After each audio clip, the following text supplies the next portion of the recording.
I am sitting here with the infamous John Wynn. Hey, I'm John Wynn. I'm a stand-up comic. I'm also a filmmaker. And I'm visiting from Los Angeles. It's so exciting to see Alex on Take a Sip. Very close friend of mine. John and I go back almost 15 years. Not only is our deep-rooted friendship through comedy, it is through life, family, love for society, or maybe lack thereof. And I couldn't be happier to have this long-standing friendship. John's my friend for life.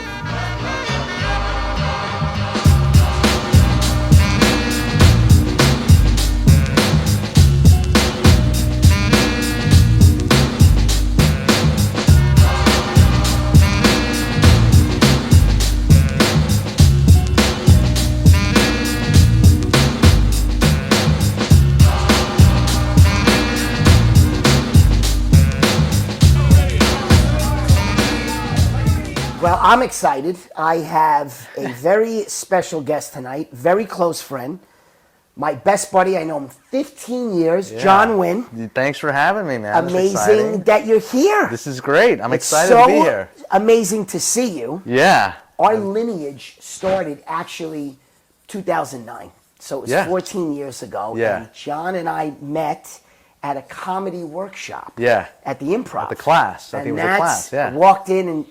Were we friends the first class? Because you're kind of quiet. Maybe you like to feel people out a little bit. Yeah, that's right. Right? That's true, yeah. And I think we met to write. I think we started meeting to write comedy. Yes. Yeah. Well, I think you were just a little bit more advanced than most, to be quite honest with you. I was like, I think this guy knows what he's doing in the comedy world. Let me latch on to this guy, then become a close friend to him.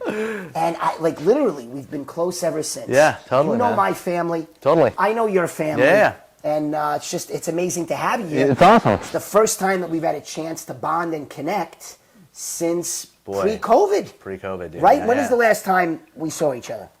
Boy, I don't know. I think I was out here in 2019. Did you leave here in 2019? No, you moved here.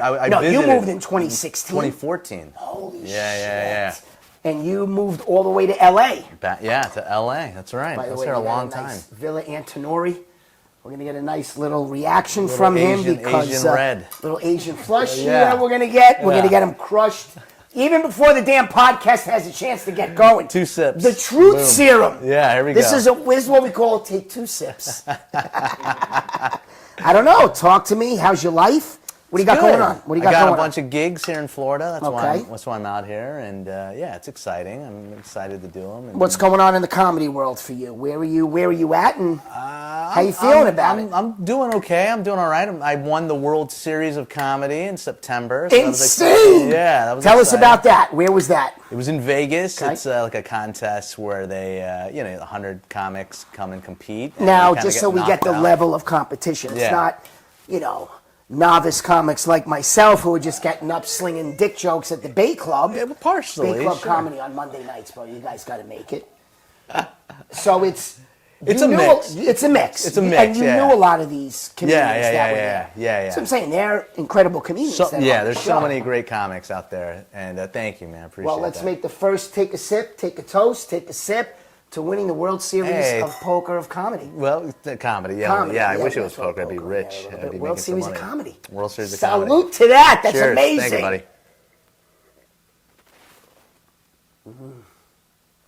Oh, life's good. I know. Now we're like, hey, there we are, buddy. Great to see everybody. Continuity. So it's funny. It's one of the greatest joys for me when I get to know people. I always like to know, where'd you come from? So now you're born and raised where? I was born in Vietnam. You were born in Vietnam? Yeah, I was born in Vietnam. I came over when I was... Same year, 74? 74. August 14th? August 14th, I always say this. His birth date is the day that my father died. Yeah. So that's how close of friends we are, So every time I call you, he's like, man, I'm really sorry. Yeah, I feel terrible. I'm like, happy birthday. He's like, I'm sorry about you, Dad. Hey, but that's life. That's life, Birth and death. That's totally it's just the way the way it is. I know. So it's not bittersweet at all. I always celebrate my dad, and I think it's great that he died on your birthday. Selfish, but anyway. Yeah, man. So you're born in Vietnam. Born in Vietnam and came over in May of '75. All right, so you don't remember Vietnam. No, not Okay. at all, not at all. We Okay. came out here. We were in California at Fort Pendleton for a few months, Okay. and then reunited with my dad, who was out here already in Georgia. We lived So in was West your Virginia. dad, was he military? No, I think a year before. He was in Vietnam. That's what I'm saying. He was in the military in You have to Vietnam. serve, yeah. And then Right. that was like in the '60s, and then he was a physician. Sure. And he did some kind of program where he could come over to the U.S. and start, kind of getting work, kind of, study abroad type thing. And so he Sure. was here, and then, Vietnam fell. And so he got reunited with, my family, my mom and my brother and sister got reunited with him. And Yeah. we were sponsored by lots of we lived in like Mullins, West Virginia, Georgia. We were like in the South, but these were like families that would sponsor us. Right. And so we just lived all over, and then we kind of eventually we went to my dad. I think he kind of did I don't know if it was a residency per se, but like in Baltimore. Yeah, yeah. And then we ended up moving to Waco, Texas, for a long time. And Oh, then, boy. So now definitely in Texas. And we'll get into that. Now, Yeah. all of these places that you live in, of course, America's a melting pot. Yeah. Races, creeds, nationalities. Yeah. Did you feel accepted? Did you feel loved? I know you have a lot of... I don't even know if I felt loved by my own family. So I don't know if that's by strangers. I don't even know what that means. Yeah, man. so tell us about life in the Wynn household. It's just tough, growing man. up. I mean, my parents came over to America when they were in their late 30s, right? Right, So, right. like, you know. Were they emotional? Like, I'm Italian, bro. I walked in the house, I got, Man. before I could even sit down, 81 people kissed me. My brother, my Yeah. mother, my father, my grandmother, my grandfather, aunts, uncles. It's crazy. It wasn't like that at all. When you walked in your house, were they like hit the fucking books? Yeah, you should be Yeah. studying. It's You pretty, should, yeah. pretty hardcore. Very traditional Asian background. I think Yeah. my parents were very, Right. very strict. Very, got to study, and that's their whole thing. You got to make, got to be a doctor. That's how you will make it in America. Yeah, So yeah. that was a big thing, and obviously that didn't work out for me. But, so Now, you're the baby. I'm the baby. Yeah, You are the baby. Yeah. So now you're 48. We're the same age. Yeah. And then your sister is the next in line, She's right? next in line. She's She's 52. Okay. So Yeah. she went to medical school. She did her residency in Florida. Okay. And then I think after that she was done. She was like, this is not for her. She was like, she didn't like patients. She didn't like seeing patients. Wow, She your didn't- parents are really upset right now. I don't know about No, that teasing, either. Who I'm knows? teasing. Who knows what's up, right? And then my oldest brother's an attorney. Okay, so he's the jewel of the family. I he's don't know the, about no, that. he's not. He's not. I don't think He's not. anybody is. Yeah, I don't know gotcha, if anybody gotcha. is, Yeah, to you be guys honest. were cool. Yeah. I'm teasing you because you're Yeah. like, we wanted him to be professional. Yeah. You So know, and other stuff went on. Yeah. All right, so I know you were close with your siblings. Yeah. Right? Healthy rivalry growing up. That's exactly it. Just And, kind of always, yeah. rivalry growing up and always trying to, and that's kind of messed up, right? Our parents were kind of like, pitting us against each other. Yeah, That's yeah. messed up, man. Well, they probably thought that was the best way to get the most out of you. It's like, for sure. I don't have to motivate these kids. Let's pit them against Right, each other, and we exactly. could just sit back and watch Exactly. TV and let them, Yeah, it's not good, them- but yeah. But I feel like I kind of had the same thing, Yeah, you're right. You have an older brother. Yeah, and they wanted us to compete lovingly. Yeah. Sports, academics. Yeah. But they wanted us to be human connectors. Right, And I right. think having grandparents in the house for me was a tremendous asset. Yeah. There was always somebody in the home, to greet you, to love you, to hug Yeah. you. All the cooking stuff for me. And Yeah. of course, my parents are great cooks, but the first real cooking experiences I had where I saw passion was my grandmother. My mom worked when I, got home from school. She wasn't there. Yeah. But my grandparents were there. They were waiting for me. Yeah. And I, would, instead of playing ball, Yeah. on certain days, I'd go in the kitchen with Grandma. Yeah. And she'd have a little step stool for me, and she'd let me stir the sauce. Yeah, that's how you learn how to cook. Yeah, Yeah, 100%. it's great, man. So we had some, fun times in the kitchen. Yeah. So you were in all these areas that you lived. Yeah. Were you the only Vietnamese kid in the area, Asian I mean, kid in the area? definitely in my school, I was probably one of 3 Asians. There were like 2 other Asians. Out of how many kids? Oh, I mean, small schools, but at 100. least, no, but like maybe 1,000, maybe, there was maybe, 1,000 kids in the school? Yeah, I mean, in my grade, maybe I think like maybe 300 in my class. Wow. Or maybe 200, something like that. But we're 3 Asians. 1%.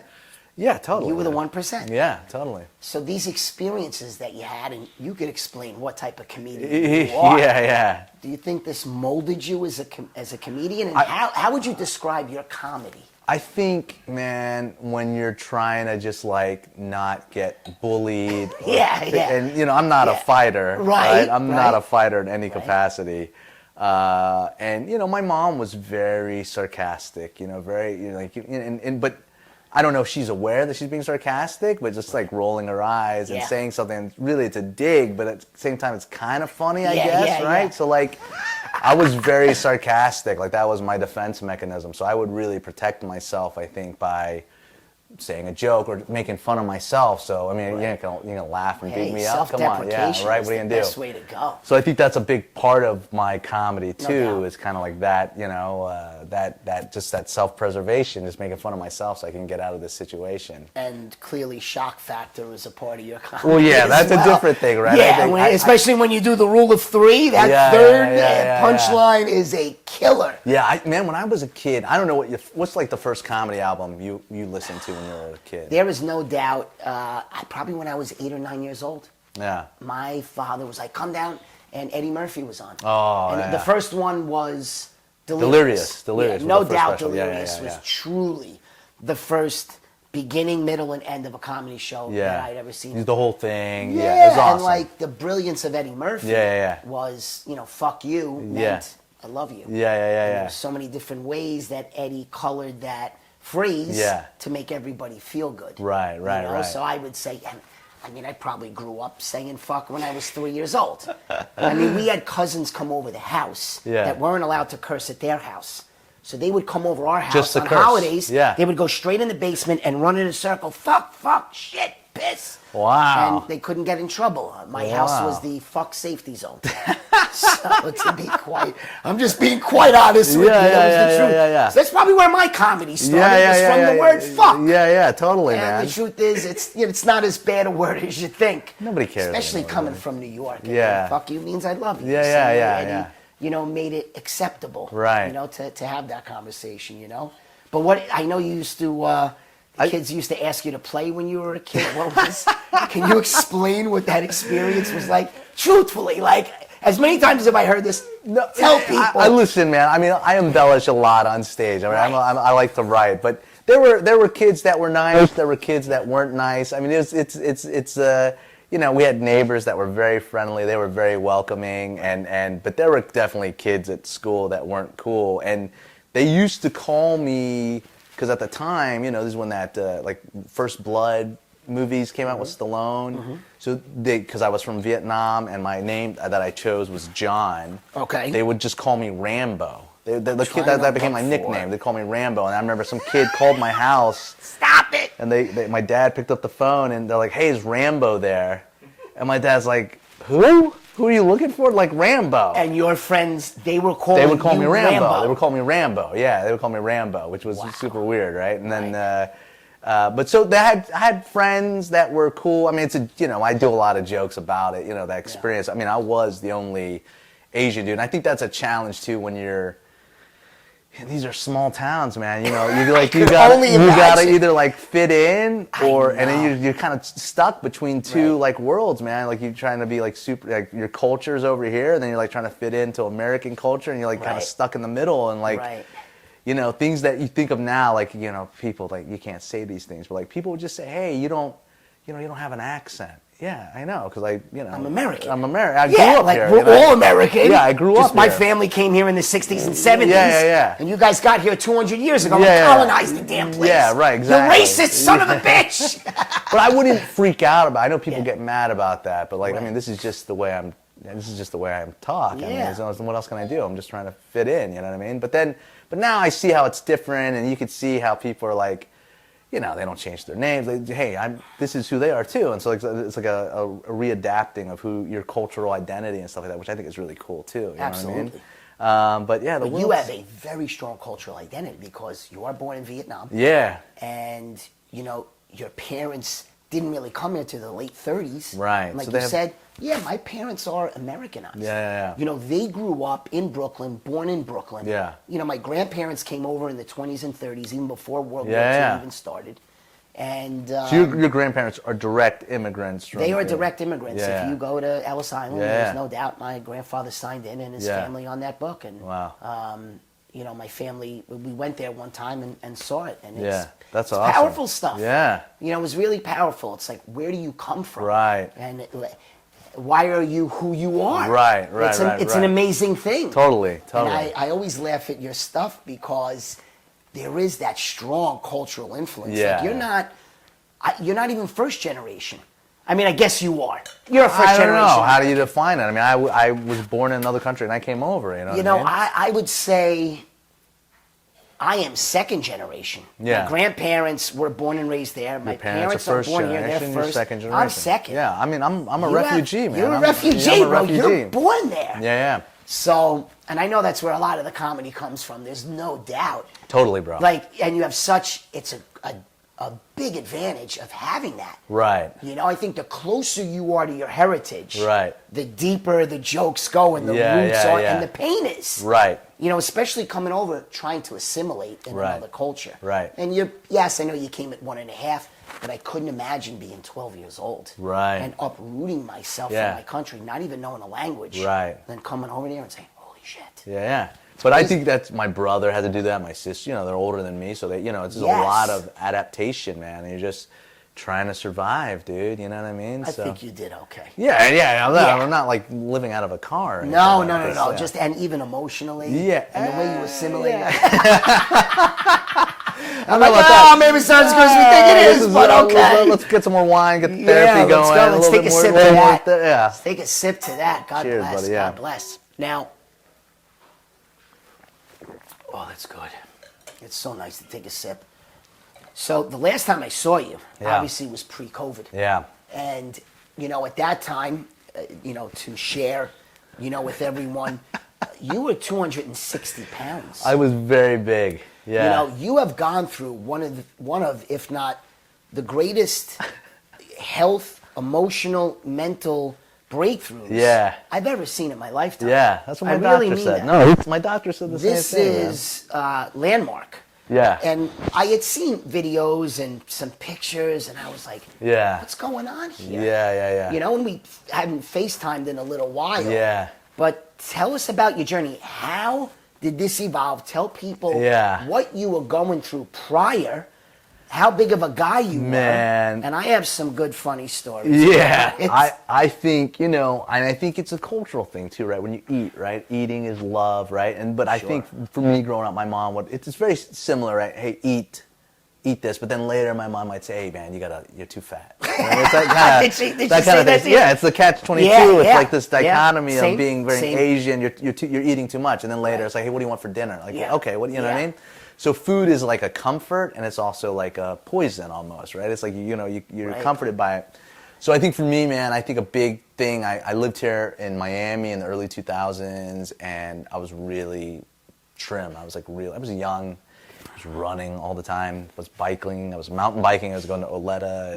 And, I remember we went to Oleta together. Yeah, I was in bad shape though. Yeah. And then when I left and went to LA, and I tried to make it in the film industry and just didn't. And I think so much of like not bracing myself for failure was a big factor. And that's something I was really ready for in my early 20s. I felt like, hey man, I was coasting in life, and then this is a major failure. I didn't sell a script, and I felt like a failure. I was in my late 20s. I was really hard on myself, and I think just this black and white thinking sometimes, that I was kind of raised with, like it's got to be this or it's got to be this. It can't be. There's no There's no gray area. There's no gray area. You either are successful or you're not. You're a failure, right? So I think a lot of it was self-soothing. I started eating a lot.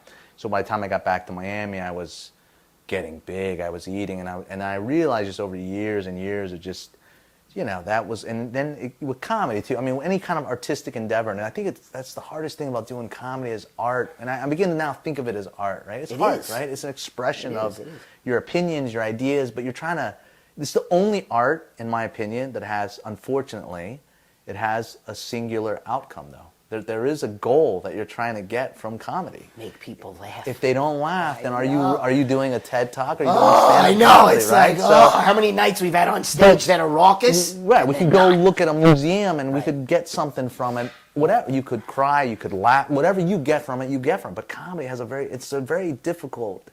It's an art form because it's an art form, but at the same time, there's an expected outcome, right? Absolutely. So there were nights where just that black and white thing. Sometimes I think I'd have a bad set. I'd go stop at drive-through. Sometimes just to get over the depression of just having a to bad be like, set. yeah, that sucked. And then how would you feel if you had a great set? I'd stop and reward myself with McDonald's, right? I deserve this, right? I deserve McDonald's, right? Well, let me ask you this question to tack on to what you're saying. Yeah. When did you start to learn that in order to be successful in life, you had to not deal with, accept failure is a part of the path? We all fail. We all get knocked on our ass. Yeah, totally, man. You know, and I think this coincides with how amazing you look. Thanks. And how much weight that you lost. Yeah. To overcome what you've overcome in life. And I want to ask you also, did you have surgery to do this? No surgery. Are you on any diet medication? No diet medication, yeah. So it's incredible how disciplined you came. This journey that you went on. Yeah. And this is the biggest success story because obviously I'm a physician. Yeah. And this really hits home for me. Yeah. Because a lot of the people, and I'm an intensive care unit specialist, right. We have a teaching program, and always the fellows are asking the doctors we train to be specialists, how do you gauge if someone's going to survive or not? And yes, we have all these SOFA scores and all these Apache scores to indicate how sick someone is. Right. For me, the first thing I say is obesity is the biggest killer. Yeah. Especially in an ICU. Yeah, I mean, that was it for me, man. So what was your journey? Did something scare you? What totally, man. So, I mean, the heaviest I got was probably like 2016. I got up to like 265. Right? I mean, that's so heavy, man. And then it's ridiculous. I was still doing comedy, but I had just a lot of, how much do you weigh now? I'm like 170-ish. Yeah, 170-ish. It is 100 pounds. But it took you lost a human being. Almost. Yeah, you lost an 11-year-old kid. Yeah, right. I mean, let's be honest. That's weird, right? That's it's a weird way to phrase it like that. Yeah. Really, that's really more what's weird about it. I lost an 11-year-old kid. You lost an 11-year-old kid. But yeah, man, I think for me, man, just so heavy, and I had a lot of stress from day job stuff, and just a lot of pressure, just being out in LA again, and I swore I'd never move back to LA unless I had like a job that could support living out there, and it's just expensive, man. And I was going out there with my family, my wife, and my kid. Sure. So it's a different vibe now. Before it was just me by myself. Now I have something to.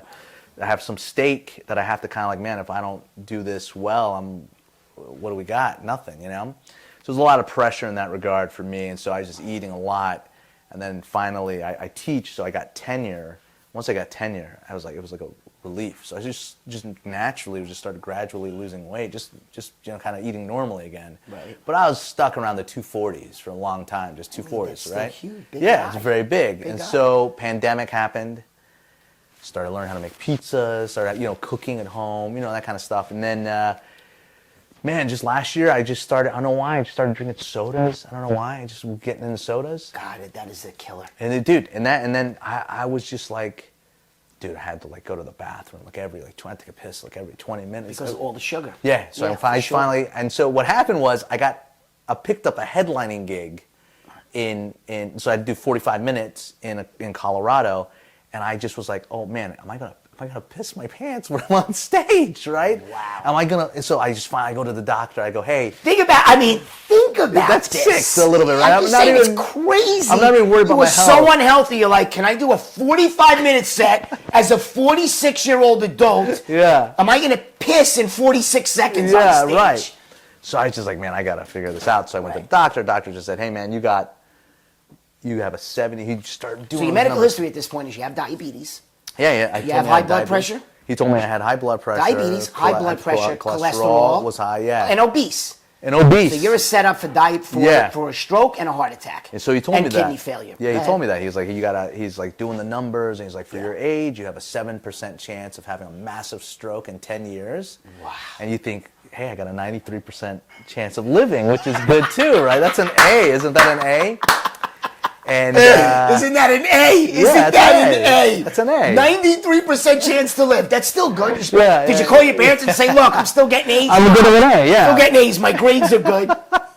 But, you know, I have a kid, and that was a big factor, you know what I mean? Like, because he goes, hey. You're married how long now? 15 years. Married 15 years. Skylar is how old? She's 10. Unbelievable. Yeah, so I remember when she was born. Yeah, we would. And I used to play with her. Yeah. And we used to go get nice Anthony's coal-fired pizza with her. Pizza. And, Uncle Alex. Yeah. Yeah, and that was good, man. Because the doctors were like, you should be 1.2%. Wow. 1.2%. So 6 to 7 times. 6 to 7 times more. Increased risk at 47. Yeah. Wow. Yeah. So that was I was like, okay, that's not good. Right. So, and then what happened? just changed diet, man. I just really locked into like not eating, you know, doing intermittent fasting a little bit, right? Eating between this time and this time. Just water, man. So much water, drinking so much water. A little bit of coffee, speed up your metabolism. Coffee, water, having coffee still. Piss normally. Yeah. And then, healthily. Yeah, and just got medicine for a little bit. And then it was pretty quick too. Like once I started the medication and changing my diet, I was just doing keto, you know what I mean? Like, so no bread. No fruit. Well, we're making pizzas tonight. Yeah, I know. Every once in a while, but having salad. Cooking with Al is tonight, and this is the first chef I'm going to have in my kitchen, and I'm so happy we lost that 11-year-old, because now we can both fit in the damn kitchen.